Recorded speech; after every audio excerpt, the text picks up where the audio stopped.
और जिला अदालत में आज सबसे पहले मुस्लिम पक्ष अपनी दलील देगा, क्योंकि मुस्लिम पक्ष ने ही वर्शिप एक्ट 1991 का हवाला देते हुए यथास्थिति बनाए रखने की अपील की। और अब जिला अदालत के जिम्मे ये तय करना है कि इस केस में कानून लागू होता है या नहीं होता है।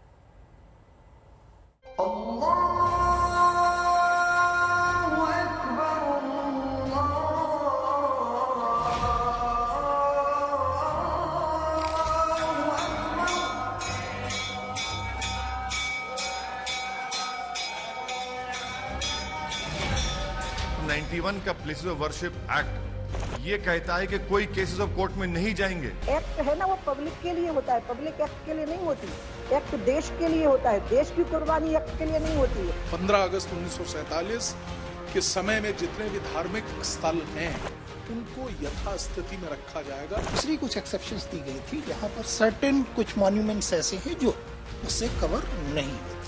देश के प्रधानमंत्री को मुल्क में हालात खराब होने से बचाना ये उनकी जिम्मेदारी है।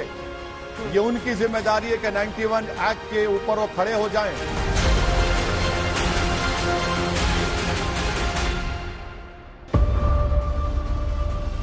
ज्ञानवापी विवाद पर सबसे बड़ा सवाल,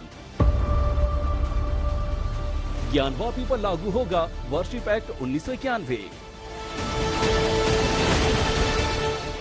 जिस सवाल को ओवैसी जैसे नेता पूरी ताकत से उछालते रहे, जिस सवाल पर मुस्लिम नेता अब तक मुखर होते रहे, जो सवाल मुस्लिम पक्ष की डिफेंस की सबसे बड़ी दीवार है, उसी सवाल पर आज बहस की शुरुआत है।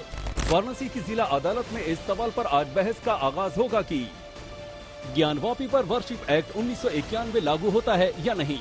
ज्ञानवापी में यथास्थिति में बदलाव वर्शिप एक्ट 1991 का उल्लंघन होगा या नहीं। ज्ञानवापी पर हक की लड़ाई में ये सवाल इसलिए अहम हो जाता है कि मुस्लिम पक्ष की पूरी जोर आजमाइश इसी तर्क पर आधारित है। मुस्लिम पक्ष इसी सवाल की बुनियाद पर सुप्रीम कोर्ट गया था। मुस्लिम पक्ष कहता रहा है ज्ञानवापी में यथास्थिति बदली तो ये वर्शिप एक्ट का उल्लंघन होगा। वर्शिप एक्ट संसद से पारित कानून है, इसलिए इससे संविधान का भी उल्लंघन होगा। ज्ञानवापी में कोई भी बदलाव करना है तो कानून में बदलाव जरूरी है, संसद की मंजूरी है। सुप्रीम कोर्ट ने क्या जजमेंट में रिफ्लेक्ट किया ऑर्डर में अपने? बताइए आप। नहीं, आप बताइए।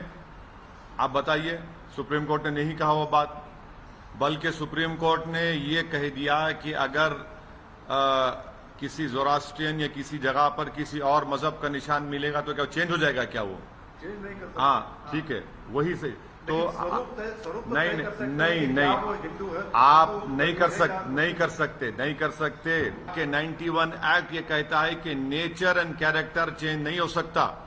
और आप बार बार जो सर्टन की बात कर रहे हैं वो एक मिसाल के तौर पर कहा गया। मैं ये कह रहा हूं ओवैसी साहब प्लेसेस ऑफ वर्शिप एक्ट को टोटल गलत पढ़ रहे हैं। उसका कारण ये है कि प्लेसेस ऑफ वर्शिप एक्ट आप मेरी जुडिशियल रेमेडी लेता है, वो सिर्फ बेसिक स्ट्रक्चर की बात कर रहे हैं ना, तो right to judicial remedy is also basic structure. L Chandra Kumar 5 जजेस ऑफ द सुप्रीम कोर्ट में यही कहा गया है कि आप किसी का कोर्ट जाने का हक नहीं छीन सकते हैं।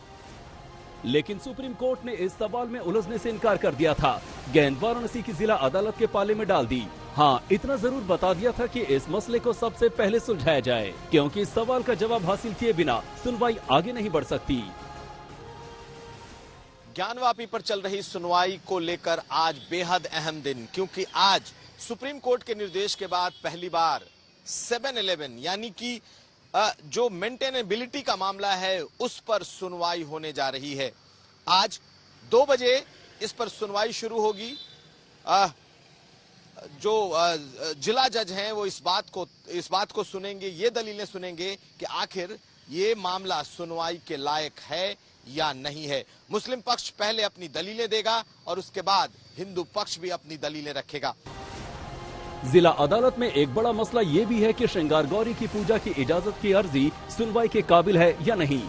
आपको याद हो कि 5 महिला वादियों ने ही सबसे पहले श्रृंगार गौरी की पूजा की इजाजत मांगकर कानूनी लड़ाई को आगे बढ़ाया था। ज्ञानवापी में सर्वे की इजाजत उसी अर्जी पर दी गई थी। इस लड़ाई में ये महिलाएं मुख्य किरदार के तौर पर उभरी हैं। बाहर हम लोग पूजा ही कर रहे हैं भाई, उम्मीद है कि अगर तो माँ का साक्षात हम लोग को दर्शन मिले तो हम लोग कर सके। बहुत भीड़ भाड़ रहती है, बहुत डरते डरते दर्शन करते हैं हम लोग माँ का। हम सेवा का त्योहार हो। वो फुब्बारा नहीं है, वो महादेव जी हैं। नंदी जी का चेहरा जिस तरफ भी रहता है, जिस तरफ भी वो मुंह करके बैठते हैं, उस तरफ महादेव जी जरूर होते हैं। लगन तुमसे लगा बैठे, जो होगा देखा जाएगा। ज्ञानवापी विवाद की जड़ें दशकों पुरानी हैं। वक्त की जमीन में इतनी गहरी धंसी हैं कि इन्हें सुलझाना आसान नहीं। तारीख पे तारीख, दलील पे दलील, सुनवाई पे सुनवाई की लंबी सीरीज आगे इंतजार कर रही है। लखनऊ से समर श्रीवास्तव के साथ कुमार अभिषेक, आज तक।